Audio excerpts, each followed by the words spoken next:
All right, so I filmed a whole lot of videos in what I call my little wood shop, which is my basement wood shop at home. Man, it's getting hot. And I wanted to just do a quick updated tour of my, what I call my big workshop. So this is where I've been taking on more ambitious projects and everything like that. So um, camera person, if you want to kind of just zoom out and show the whole shop, like kind of pan around, you can just get a quick view of things, and I'll talk about what I've been doing to get this place ready for action. So the first thing that I did when we moved in here was I upgraded the lighting. So if you see all these LED strips up there, super cheap on Amazon, and you know they're great. Obviously, I gotta fix a couple connections here or there, but great deal. Work really well.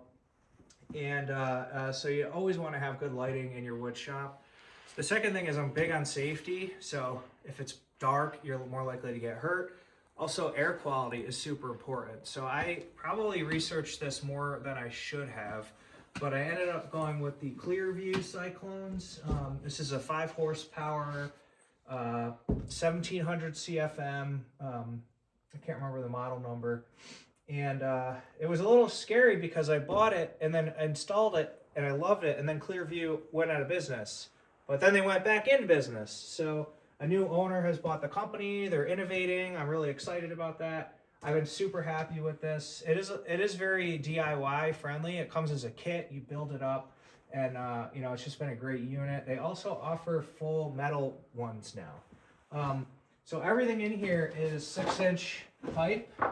And yeah, so it's just lots and lots of airflow. There is a version of this. It's the same stack with an 8-inch, which supposedly lets you have more ports open at the same time. But I'm in here by myself, so one port at a time is great. This thing is very, very loud. I haven't tested it, but I do have the muffler. I just figure anything I can do to reduce the obnoxiousness, because this thing is definitely loud. And then it goes into a HEPA filter here. And then I've got the shaker unit on it to shake the dust out and make it easy, you know, make the HEPA filters last a long time. Every single port, I've got a blast gate on it, self-cleaning blast gate that's sold by Clearview.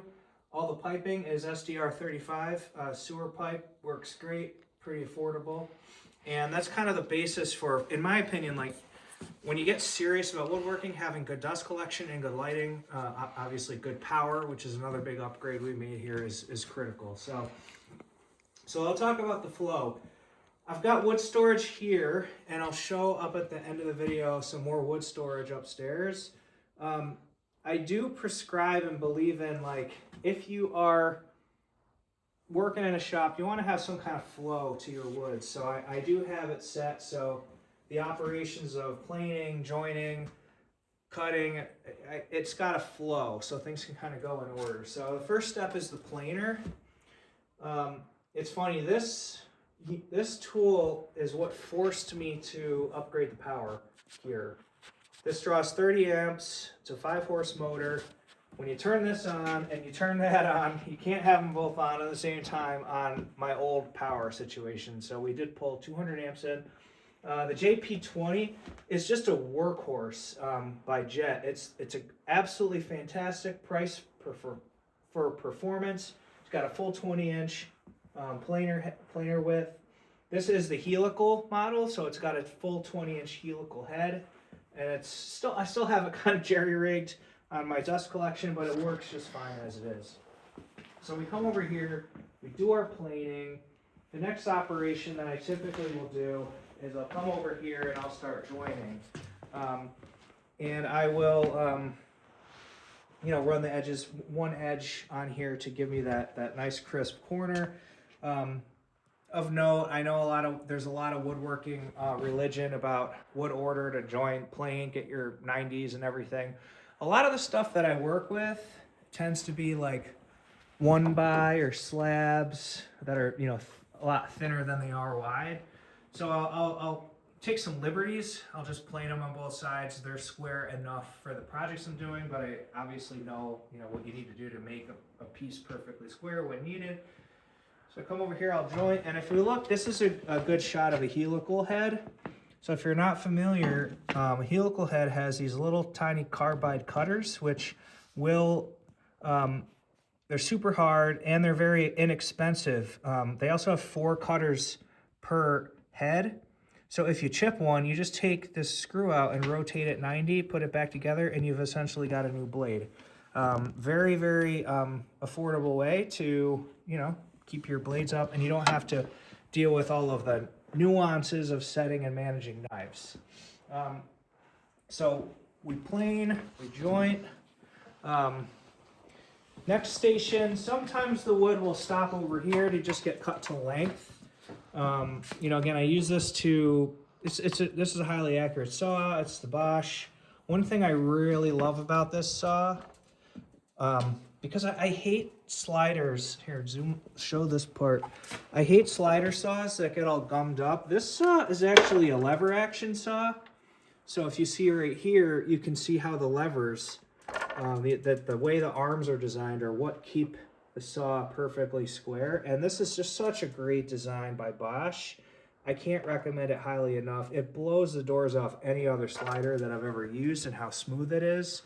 You do 14 inches. It's just a great little unit. Eventually I've got to get dust collection over here. I don't cut so much here that it's a big problem. The next, what I'll call Action Central, is this area.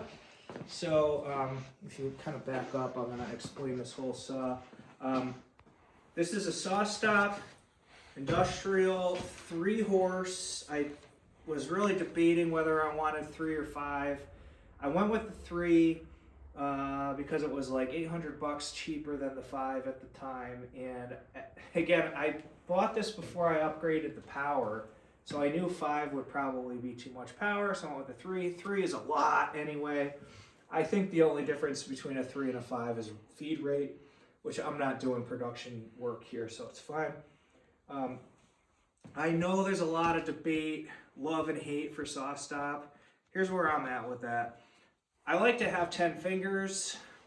If I make a mistake, I'll pop the cylinder in here and save my finger. A lot cheaper for another one of those than a trip to the ER. The other thing I'll say is just everything in the saw has been very well made. I've sprung for the upgrades. The mobile base, 36 inches.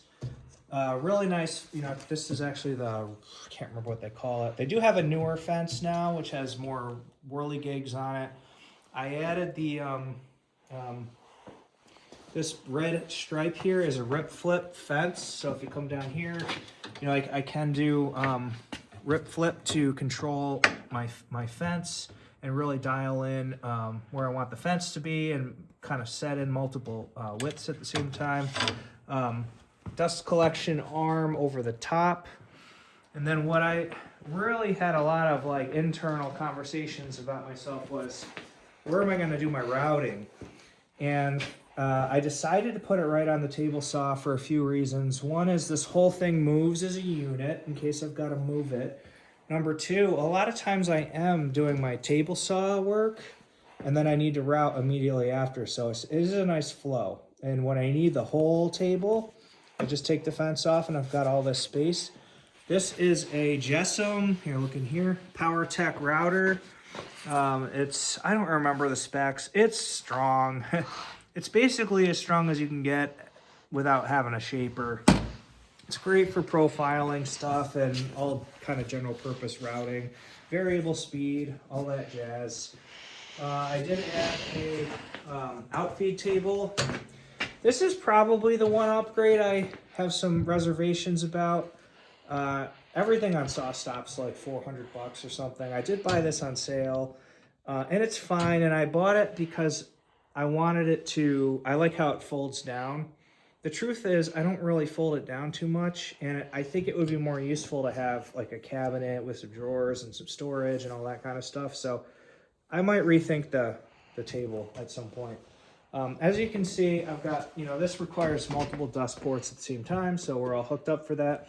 I do have magnetic connectors on most of them, so I can kind of move the tools around when I need to. And I did put everything in this shop on a mobile base that I could.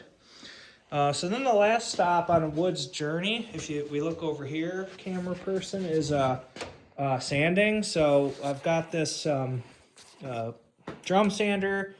I looked a lot at the Jet versus the Grizzly versus the Supermax, and I did end up choosing the Supermax.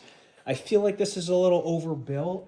It's just a really nice sander. I've used it. I've made dozens and dozens of projects on it, cutting boards, all that stuff, and it's worked really well. So I'm happy with that. One other application that I do a lot of in this wood shop is timber framing. So I'll talk about that for a minute. You know, this workbench here, to kind of take a step, I wanted this workbench to be special made for timber framing. So number one, the legs are 6x6s. It is actually a timber framed bench. It's mortise and tenon and all that good stuff. You know, it's got your tail vise, it's got your face vise. I've got holdfasts, and these are like way oversized. These holdfasts are designed, and they're specced, and they're able to hold 6x6s, 6x8s on here. So you know, I do like timber framing. Did you make it yourself? Yes, I made it all myself. Thanks, cameraman. So. You know, I do a lot of timber framing, so the work happens here.